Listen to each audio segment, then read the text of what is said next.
In today's video, we are going to be ranking all Ashes of War based on how useful they are in PvP. And yes, this video is going to contain only the 92 Ashes of War that can be applied to pretty much universally every weapon in Elden Ring. There's many to go over, so let's not waste any more time and start right now. Starting with 92 is no skill. Well, if there's no skill, it can't help me in battle, so that's an easy one to throw off the list. Lost Ashes of War. Lost Ashes of War basically allow you to duplicate your Ashes of War, which can definitely be good for certain situations in Elden Ring. However, since it doesn't have any real use on the battlefield, it is pretty much useless to us. White Shadow's Lure, another useless Ash of War. Basically, the only way this is actually going to work is if somebody's trolling you, because there's no way this Ash of War can work on a player. It only works on PvE, and it attracts and lures enemies over to it. So yeah, it's useless. Glenstone Pebble. Do you want to be able to shoot a glintstone 2 feet in front of your face? Yeah, that's a great projectile to use in PvP. Yeah, no wonder it's so slow. Lightning Ram. Honestly, I really want this one to be higher, but I gotta give it to you straight. This Ash of War takes forever to get into motion, and even if you do go into motion, it's very easy to be staggered out of it. And even though if it does hit, it does some lightning damage and staggers the opponent, it doesn't have too much else besides that.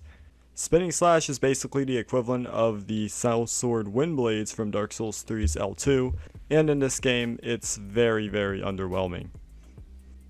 Spinning Strikes is going to allow you to become a helicopter just like in Dark Souls 3 with the Split Leaf Greatsword, but realistically, you're not going to be doing too much with it in a gank situation. Kick.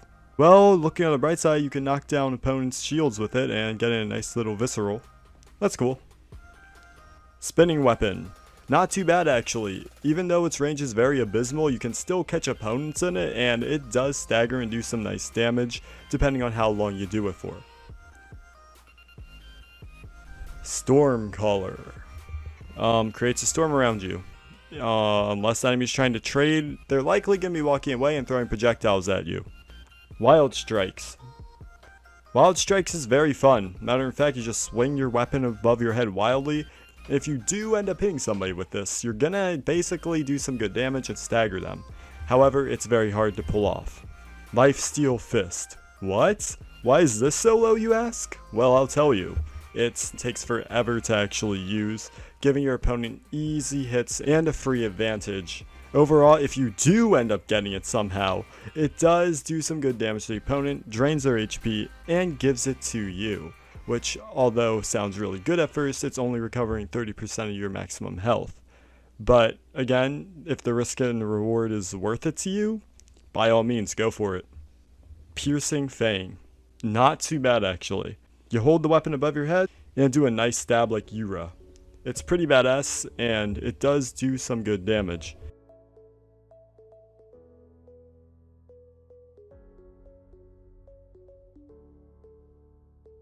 Double Slash. Honestly can catch players off guard. And if you have a katana, you can do some easy double bleed build up damage, which always can come in handy, if it wasn't so broken. Sword Dance. This one's pretty fun actually. It reminds me of that one attack that the Soul of Cinder does, where it just throws you above his head and just keeps swinging at you constantly. Basically like that, but not as epic. Impaling Thrust. This is another one that could catch enemies off guard, and its timing is a bit off. It means it can be pretty good if a player isn't paying attention. Other than that, it's making its way this far in the list. Repeating Thrust.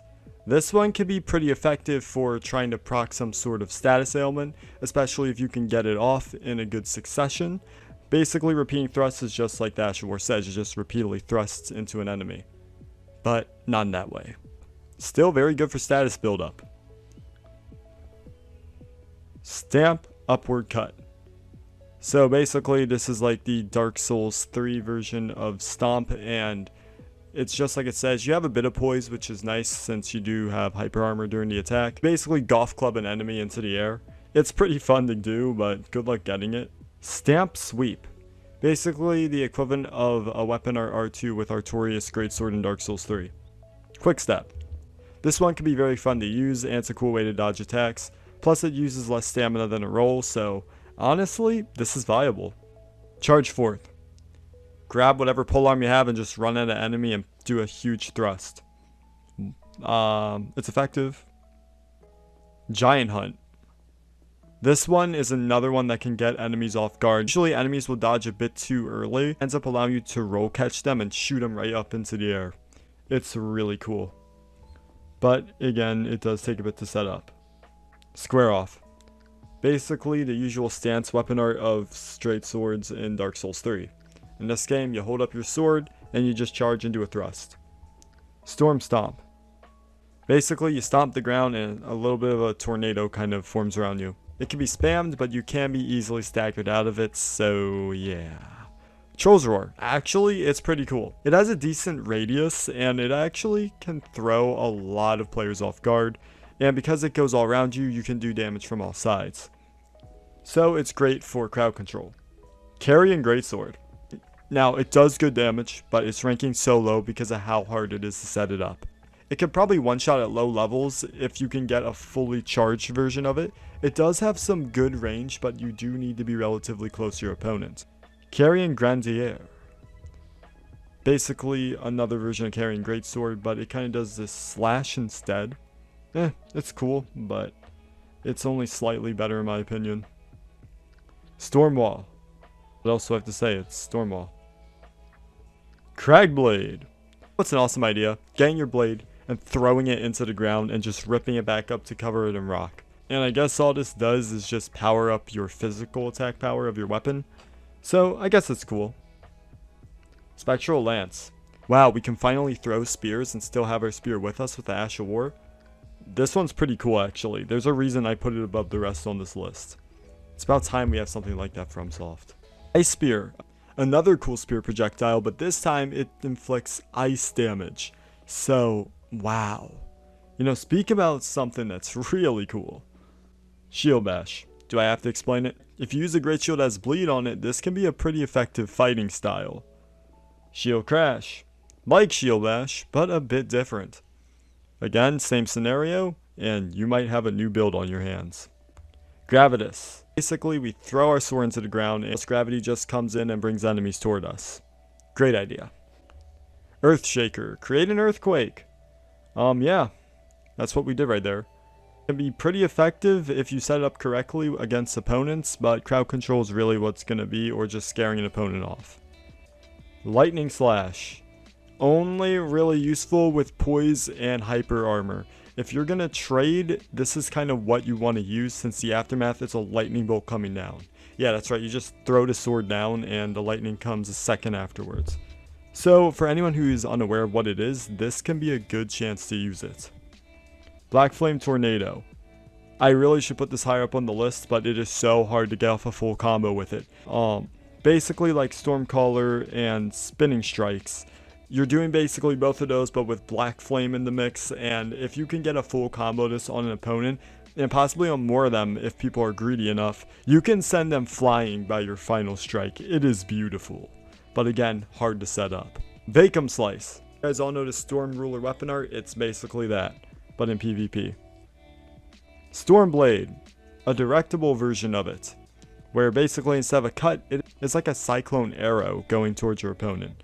It's really cool, and you can also throw people off guard with it. Sky Shot. This is fun to mess around with players with, but overall it's not going to be too effective unless you're doing some type of sniper-esque build. Through and through. The Great Bow Special. Basically, use a Great Bow, plant it in the ground, throw back an arrow, shoot it, and hit opponents from long range. But I do believe it pierces through defense, which is nice. Mighty Shot. Basically the Great Bow power-up version, but for regular bows. That's nice. Barrage. So this is basically the composite bow weapon art. You just basically shoot arrows in this rapid fire. If you're using some sort of status ailment type of arrow, this can be super effective. Enchanted Arrow. Basically an arrow that slightly homes in on the enemy. Not too bad. Rain of Arrows. The old bitch classic. Shoot your arrow into the sky and wait for it to rain down and do damage on your opponents. It can also hit multiple enemies at once, but covers a very small radius. Barricade. Apply this to a shield and it basically ups its stability. Sacred Rings of Light. Apply this to a spear and start flinging them at the enemy. If there's multiple enemies, you might be able to hit multiple of them at once with this, but it's very hard. Beast Roar. This can be effective. Matter of fact, you can cover a radius with this. Not too bad. Ground Slam. The Mario Butt Slam times 7. Basically jump up in the air and you crash down and causes a radius of damage. It's so much fun to mess around with. Me and Tyler had such a great time with it a few streams ago. You get smashed by Dr. Golden Tyler's Slam. ass. Basically the butt slam, but this time it has holy damage for some reason. Endure. Basically Perseverance from Dark Souls. More poise, less damage. Sure, why not? Loretta Slash. Jump up in the air and do a magical strike with your weapon. Usually used on pole arms and twin blades.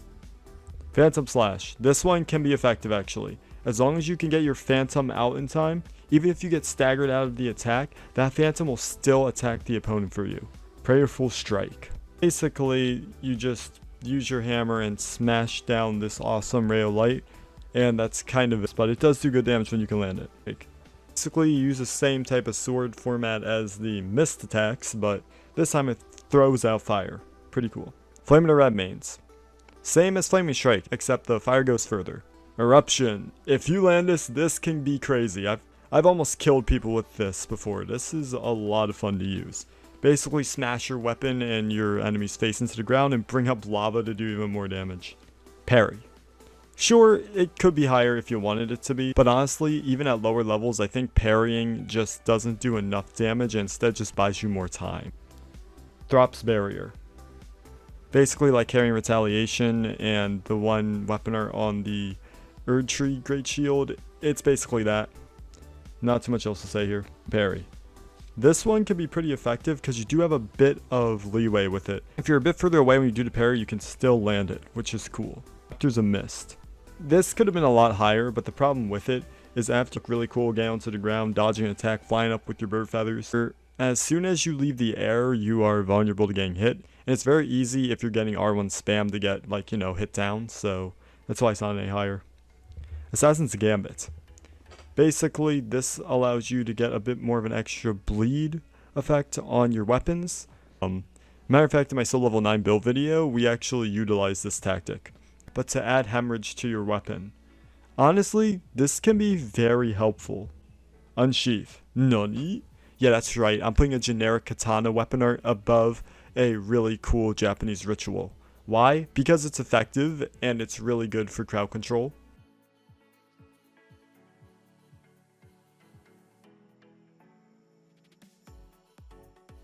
Hoaraloo's Earthshaker.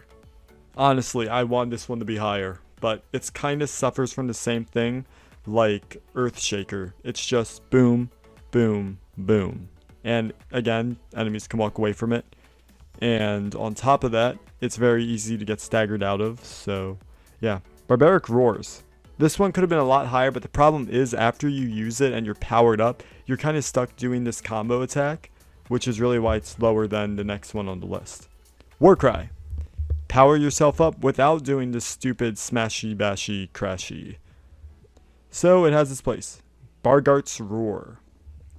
Bargart's Roar basically is Warcry but even better. So yeah, it just powers you up more. It's way better. Bloodhound Step. So yeah, quick step but way more effective, and basically you can turn this into a Pikachu quick attack if you decide to do an R1 directly after using it. Hoarfrost Stomp. It still is effective though. It's slower, but it still is effective. It still covers a nice radius. You can still frostbite the enemy very easily if they walk into it. But overall, it's basically going to land a spot on the list.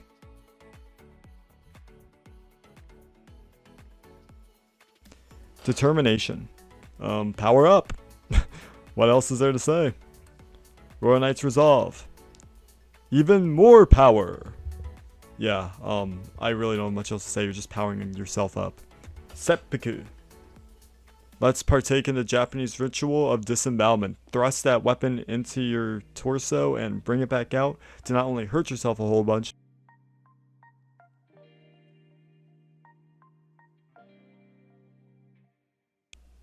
Poison Mist. Honestly, it's a good Ash of War. It is. You know, you use it, it creates a cloud, poison goes all over the place, and then your weapon has poison on it so you can build up that extra damage in case they don't get hit by the cloud. And you know, that brings us to our next Ash of War on the list, which is Poison Moth's Flight. Now I know what you're thinking, why is this not higher? For those of you who don't know, the Poison Moth Flight is basically like Poison Mist, except instead of creating a cloud, it does this strike in front of you. But what makes it so good is that if an enemy's already poisoned and you hit them with Poison Moth Flight, it basically acts like hemorrhage damage as it takes a huge percentage of the health bar from an enemy away. It's very effective and very powerful, but it's so hard to set up and get down. It's more situational. But when you get it, it's a lot of fun. Golden Vow. Golden Vow is very effective. As a matter of fact, you can get this as early as defeating Tree Sentinel. Ash of War is on his golden Halbert. What's so great about this weapon is it boosts your attack power and defense. Allies are standing around you, it boosts them up too. It's so great. Sacred Order. If you're going up against enemies that are using Destined Death or some type of deadly technique, Sacred Order will allow you to do more damage. And honestly, this could have been a lot higher up on the list if more people would use death attacks. Shared Order. Like Sacred Order, but this time you can have your friends be powered up too. Golden Land. So, Golden Land, we throw our weapon into the ground, usually a hammer, makes an explosion of gold, and then all of a sudden you have these little beams of light that also home in on your opponent too. It's great, alright, to say the least. It's a lot of fun, and if you're a strength build, definitely put it on your great hammers. It's a lot. I have a video on strength weapons, check it out in the meantime. But, Holy Ground. This is actually pretty cool. Matter of fact, this can benefit all of your allies as well. You basically hold up your shield in a prayer. It brings down this golden Erd tree type of symbol that is just rising to the ground, and when everybody is around it, it not only heals you and your allies, but it also brings up your defense, I believe. Chilling Mist. Chilling Mist easily could have been higher, but the competition within the top spots was so high already. Chilling Mist is going to land this low. So Chilling Mist, just like the other mists we've mentioned on the list, same format in the attack, but this time it's causing a chill. Enemy stays in that cloud for even a second. Frostbitten, to say the least. Plus your weapon has frostbite on it as well, so yeah, that helps a Okay, for these next ones, I'm still not sure if I have the order really correct, because I think any of these could really be close to the top #1 spot, but here we go. Waves of Darkness. Waves of Darkness is a crazy Ash of War that you basically throw your weapon in the ground, and this one can easily throw players and opponents off. Because not only is that Darkness wave a good radius from you, but it also does a third radius wave on top of that to throw players off to try to come back at you. It is great to have against ganks, and it's no wonder it's made this high on the list. It does good damage. Carry and Retaliation. Personally, this really should be in top 3 in my opinion, but I'm putting it here because I'm kind of unsure. Carry and Retaliation, you can put this on a light shield if you want to. Basically, it's a parry attack, and if you do a successful parry attack on sorceries and incantations, it's going to turn whatever spell was thrown at you into glintstone blades to be sent back at your opponent. And this can be very helpful if there's multiple opponents running all over the place. Prelate's Charge is another instance of, if it lands, it's crazy strong. Not only do you have good poise, but you literally are just bulldozing your weapon across the ground like Smo, and if this connects with a player, you're going to be staggering them all the way through, and usually you can end that off with a nice golf club swing to send them up in the air. Not to mention how there's fire left behind wherever you trailed, so it's pretty easy to see why this is near the top. Vow of the Indomitable. Okay, literally what you're doing here. You hold the shield up above your head and you're invincible to everything. No, I'm not even kidding. You're invincible for 1 second. It's crazy how useful this really is and how it can throw players off. Honestly, what could possibly be better than being invincible? Well, the #1 spot, Thunderbolt.